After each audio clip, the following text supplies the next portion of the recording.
I have a company that I set up called Mountaintop Communication. Oh, beautiful. MTC Network. Ah. Yeah. And so Sean invited me. I was in Salt Lake last month, and we've set it up in Ghana, and we have a branch in South Africa. Okay. And we hope to go across Africa where leaders like you can come to studio, or like us, it's standing here and you have the opportunity to talk to our African people. We will bring general conference, music and the spoken word, words from the area president, the prophet, which will come constantly into the homes without people having to pay to get on like DSTV and things like that. And so that's why we are here Well today. done. Yeah, Brilliant. thank you. What do you think about? Do you think that would be helpful to spreading the gospel? Absolutely. And I think particularly more so because it's African. Yes.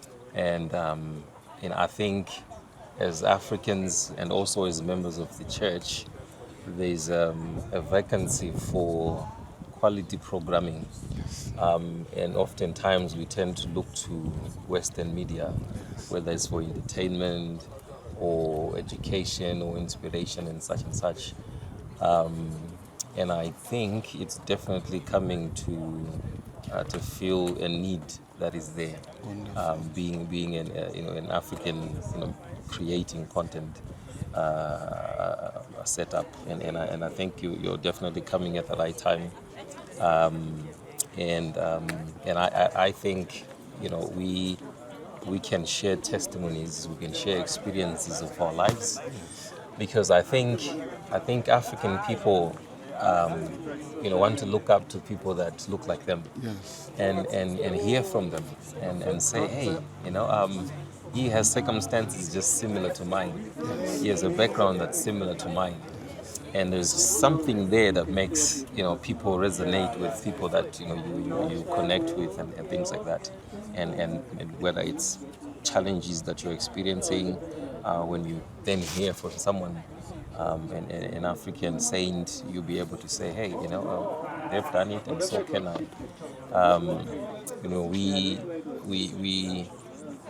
We come from troubled backgrounds, and there are people who are doubting their testimonies. Young people, many who have come across antagonizing content on the internet, Yes. adverse content on the internet, and they are in doubt. They are questioning their faith. They are questioning their identity, in the presence of God. And once again, when they hear it from us and say, hey, we've been through that. We've been through that. Sorry, we are recording.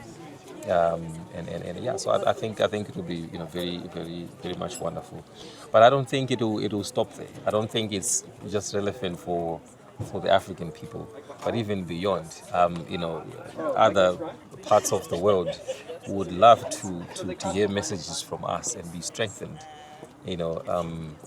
I think statistics are showing that there's a loss and a decline in faith in countries that are much developed, and I think us as Africans, we are much more believing people naturally, and I think they would love to hear from us also. So thank you for the work you're doing. Wonderful, Elder. This is wonderful. As you said, it's good to pick the words of prophets and apostles, no matter where they look like, how they look like, or where they come from. And for you and other locals to bring it to our understanding, how we can relate to them. Yeah. And that is what we want to also spread, such messages from people like you. Yeah. When I was in Utah, I would listen to, you can find Come Follow Me, gospel doctrine lessons being discussed on TV, and you can listen to it and gain from it. But here, we don't have the opportunity, and I think this is going to be very helpful. Absolutely. In spreading the gospel. Absolutely, we need it. Yeah, it is needed. Do you have any message for our young people in Ghana and West Africa? We're taking this message to them. Missionaries, in relation to the temple that is coming here. Anything that you want to share? Yeah. I don't think I have anything better than what the prophets have already taught us. President Nelson once taught that listen only to voices you can trust. And then he followed up and he said, listen to the words of apostles and prophets. And it is so true. It is so absolutely true, because at a time like this, when the young people are trying to make decisions in their lives, they're looking up to people, older people, but unfortunately they're looking up to just popular people. Yes. And popular opinion is now what's passing for good advice these days. And so that becomes dangerous. And when we have apostles and prophets and their words as a constant guide before us, we can be able to live through difficult and trying times of young people as they're growing older, and we can be spared. We can be spared. There's a saying that goes, we will learn from difficult experiences, hard experiences, but it doesn't always have to be so, because you have, seers and revelators ahead of you to find these dangers and the pitfalls and then give you advice, and then you can navigate around them. But then again, when we make mistakes, we should know that there's a way back when we make mistakes, He always gives a second chance. the Lord always gives us multiple chances to make corrections and to repent and to do what is right. I listened to a talk one time that was talking about alignment and how we need to align our lives with the will of God. And I thought about that and realized that even alignment doesn't happen all at once. It's not about sticking the landing. Yes. Alignment is a process of constant adjustments. You're constantly adjusting until you're aligned. And so that means even us, when we pursue or seek to align ourselves with God, we are going to make mistakes along the way. Yes. And as we make those mistakes, it's important to make sure that we know where true north is. We know where God is. We know where home is. And we make those corrections. Let's not distance ourselves from people that hold priesthood keys. I've given this counsel multiple times to returning missionaries. And I've said, never distance yourself from priesthood keys. Stay close to priesthood keys. And I've observed, sadly, that when you find a young man or a young woman distancing themselves from priesthood keys, one of two things is correct. Either they're already in trouble or they're heading towards trouble.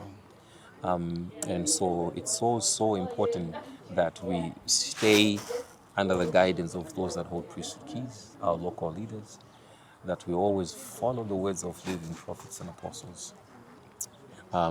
If ever you are confronted with a question or a decision that you need to make, you can always ask yourself, but what have the prophets said about us? Yes. What have the prophets counseled? And you can always be right. Yes. You don't have to guess. You don't have to stumble and fiddle around until you get it right. But you can just inquire, what have the prophets and apostles taught about us? Do what is right. Choose the harder right instead of the easier wrong, as President Monson would always teach. And sometimes there's the pressure of trying to fit into the group, the pressure to try and impress, and then we find ourselves losing our testimonies in the process. But I've come to learn over the years that when you dare to be right, even if it means to stand alone when you are being right, eventually it's rewarding. And in fact, those people that you were trying to impress, they will come back and they will respect you for those decisions that you made and standing up for what is right all along. And so, we are constantly giving light and giving influence to people, and we don't know it. And there's someone who's watching you. There's someone who's perhaps even thinking, maybe I want to join that church. And they're curious to know what you're going to do when you're confronted with, maybe messages that come from friends, bad jokes or pornography or whatever. Someone brings up a topic, and someone, is gossiping about someone, there's someone watching you Yes. who knows you're a member of the church, and they want to know how you are going to react, and they will have their resolve to follow Christ and to go all the way in after they have seen your response, and so we're constantly teaching. See, these are the good messages from prophets and leaders that you and other local leaders who we want to give platform for you to share. Now, Elder, let me go off a little bit from temple and talk about education. Okay. We are blessed with a church that gives us opportunity to receive the best education that we can. I'm talking about Pathway. It is big in Ghana, in Nigeria, in West Africa. And how is it in this area? How is Pathway going? And then also, I don't know if you have heard about the computer program, the laptop program that is being offered to Pathway students. I happen to be the vice president for Head Start Education Foundation. And so I came here last year to set it up and hired people to do that. Yeah, and so in fact we will have a devotion on Wednesday to meet some of the students and talk about it. But as you minister to your people in this area, how are they embracing Pathway, and how do you think the technology that we are bringing is also enhancing their education? So first of all, Pathway is such an inspired program. And I'm pleased to say that our people here have embraced Pathway. Obviously, it had a slow start in the beginning, um, um, but now, and we've had a couple of graduating classes, and people have now convinced others that hey, this actually works. I preside over also the Lusaka Coordinating Council, and someone told me an interesting story that they introduced their neighbor to Pathway, and not a member of the church, just a friend of the church, and he did one of the first or second certificates, and this neighbor is a policeman, and he was deployed to South Sudan on a peacekeeping mission, and this friend then wrote back and said, thank you for introducing me to that church program of yours of Pathway, because in the first week or so of my deployment, when they realized that I had that certificate, they said I don't belong in the field. With where the danger is. He says this man belongs in the office to do logistics and planning and all that. That's a good one. So that's a story where literally Pathway saved a life. Yes. But obviously that's only just a small scale of something much bigger. Yes. So many blessings, so many of our people. I know a lot of our people who have now been employed after they have picked up certificates and diplomas in IT and applied sciences and things like that, which have been offered by Pathway. And then a comment on the computer program. I have heard, I'm not sure if it's the specific one, but I've heard of computer programs and people who've received assistance to get those gadgets, and they've been very helpful because once again, as Africans, the learning opportunity has been welcomed, but it's also very obvious that not so many of our people have the means to access this education. And I've known people who've received these opportunities, these devices, these computers, and it has really changed their lives. So it's really a great program that you're doing, and hopefully it can expand beyond what you're currently doing and assist even more people. So thank you for that. Thank you very much. What do you do for your own profession? Are you a doctor or a lawyer, or what do you do? I'm a software engineer. Software engineer, okay, wonderful. So after my mission, I went and did my degree in computer science, and then focused more on software development and software engineering. So that's what I do.